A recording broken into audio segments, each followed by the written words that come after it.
Hello, Cheryl. Hi. Welcome to your very own special. Thank you. This is a good set, I think. It is. It's amazing. We've spent all the money on lights, so we don't have any chairs. Yeah, exactly. Just boxes. Yeah, just the boxes the lights came in. But the lights are good. Yes. And we're here to talk about your... We've got a lot of stuff to talk about, but we're going to talk about your new album, A Million Lights. Why is it called that? It's a lot of lights. There's actually a track on the album called A Million Okay. Lights. Yeah. So originally I was going to call it something else, and then we got A Million Lights. Loved the track, loved the title. It worked with everything I was doing with the album artwork and... You know, the bright colours, all of that. Yeah. So this is album number 3. Yeah. The last 2, very successful, going to number 1. Is there, like, a nervousness or an excitement about the success of number 3? There's more of an excitement on this one. The first one was the scariest thing I've ever done in my life, and I missed the girls, like, terribly. I hadn't even anticipated how much I would miss them. The second one, I got sick in the middle of recording. Right. With malaria. Yeah. Not fun. Not fun at all. So I kind of have a little Don't go hand in hand, malaria and recording an album. No. Not good. So this one, I've took like a year to record. Yeah. I've completely nailed it, what I wanted. The second album, people always say, is the difficult one. Yeah. What would you say the third one was? Exciting. Exciting, yeah. Because Just ready. you've You just want to do it now, yeah. Now, not a lot of people will know this. I never knew this till I did my Cheryl research. But you've written and co-written in the past. Did you do any of that on the new album? Yes. I did quite a lot, actually. Some of it, because I decided what to put on at the end. Some of it I didn't choose to put it on. But no, I did a lot of writing. What stuff you wrote? Yeah. Like, I just get excited when you hear a song for the first time and it's complete and it makes you feel things. Because I'm always thinking visually too, like when I hear a song, how it's going to look when I perform it. And when you write it, it's a different feeling. Talk to me about Call My Name, first single from the album. Yeah. It's a huge record. I'm fully obsessed with it. Oh, thank you. Really, really am. Was that an obvious first single? Yeah, it was so obviously first single. It's big, isn't it? You just hear the do-do-do-do-do. It makes you want to dance. So I knew that was the first one because, again, visually, I was excited. How was it performing it on The Voice and doing that swan dive? Which made me... That was terrifying to watch. Like, that freaked me out because it's so instant and so off there. Well, I went into rehearsals and originally they had me just being lowered down very politely into the dancers because we weren't going to take the stairs. That was never going to happen. No stairs for sure. It's too polite. No, I don't do stairs. And I knew I'd be wearing heels.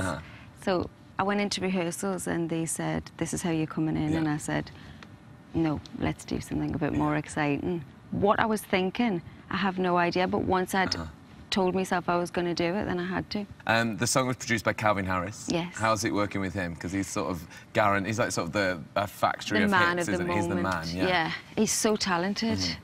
And it was exciting that it was his work. He wrote and produced it as well. Right. So he's super talented. It's a pleasure to work with talented people always. Did you know Calvin before? You must have run into him before. I've run into him a couple of times. One time he was at the X Factor with a pineapple on his head. Oh, of course he was. Yeah. He got thrown out. Yeah. He got thrown out and then I had to go on Extra Factor because he got barred. Oh, really? True story. That's funny. So why don't we hold on? You also collaborated with will.i.am, Yes. of course. How have you been enjoying his mentoring on The Voice? Well, it's just like me and him in real life. That's the kind of stuff he says to me. So I've actually enjoyed other people getting to know him.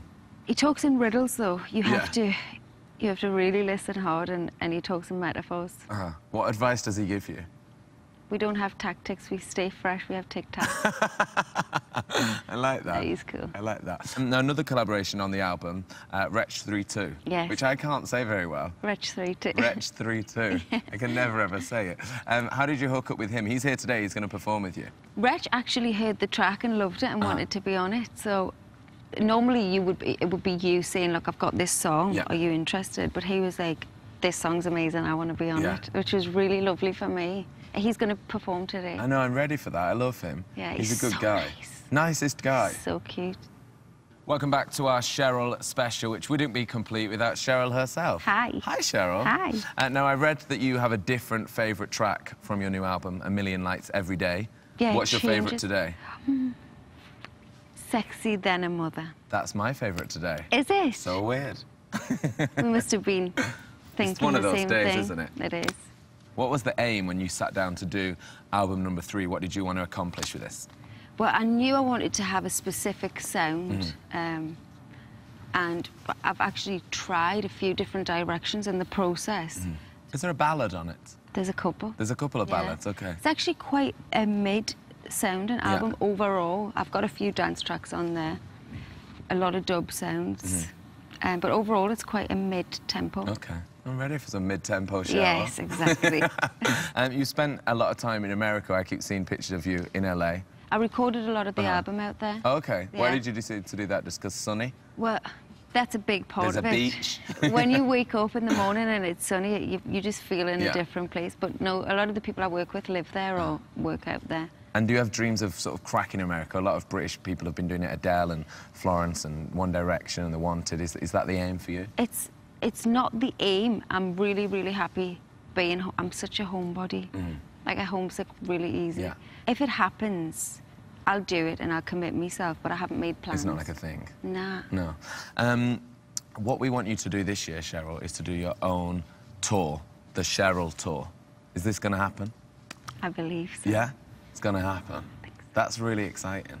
I hope so. Yeah, that needs to. I think that'd be the best thing about being a pop star. Well, it's the best thing for me. Yeah. Going on tour is like what we do this for, you know. Yeah. It's, once everything's done, you've got your songs, you see your fans singing back to you. It's the best feeling ever. Who did you idolise when you were younger, pop star-wise? All the Destiny's Child. Yeah. I love TLC, Mary J. Blige. Yeah. Who else are you a fan of at the moment? What other pop stars are you into? Well, I could tell you the obvious people like Rihanna. I'm excited for Chris Brown's album. I'm just so happy to have Beyonce back. I know. Ready. Back. I mean, I feel selfish saying it.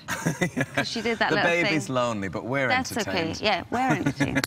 And how was it meeting Beyonce? Well, I completely embarrassed myself. Really? Yeah. I turned into I was starstruck. And she was starting to tell me this story, how she'd taken inspiration for one of her dresses from a Girls Aloud video. Oh, wow. And I wish I had absorbed that information Yeah. a little bit more at the time, but I was too busy trying to tell her what I thought of her. It was actually really quite embarrassing. And her mother was there too, just to embarrass her a little bit more. You're just a little bit more... And I had a glass of wine. Oh, you were just like a mess. A mess. Sorry, Beyonce. Next year as well, 10th anniversary since Girls Aloud This released their year. debut. Oh, this year? November. November, got it in the diary. Is there going to be a reunion? There's going to be something. Okay. I mean, I want it to be bigger than the Jubilee. You do? Like in the Queen's space. I mean, a decade in music is a massive milestone for anyone, Yeah. so we have to celebrate that together. Yeah. What has been like the standout highlight? Is there something that you always look back on and think, wow? I mean, I've got because it's been long, Yeah. I've got loads of those memories. Yeah. The Brits was a real honour for us because we'd been together for 6 years before we even got one. Yeah. So when we actually got one, it was like, and it was voted for by the fans. It was a special feeling, a nice feeling for the band. And then when I had the solo record go to #1, that was indescribable. I've had loads of special moments. I've been really fortunate. Yeah, they're good moments. Yeah. Well, Cheryl, lovely to talk to you. And you? Nice to see you. I'm excited for the new album. Thank you. Good luck with it. Thank you. Thanks, Cheryl.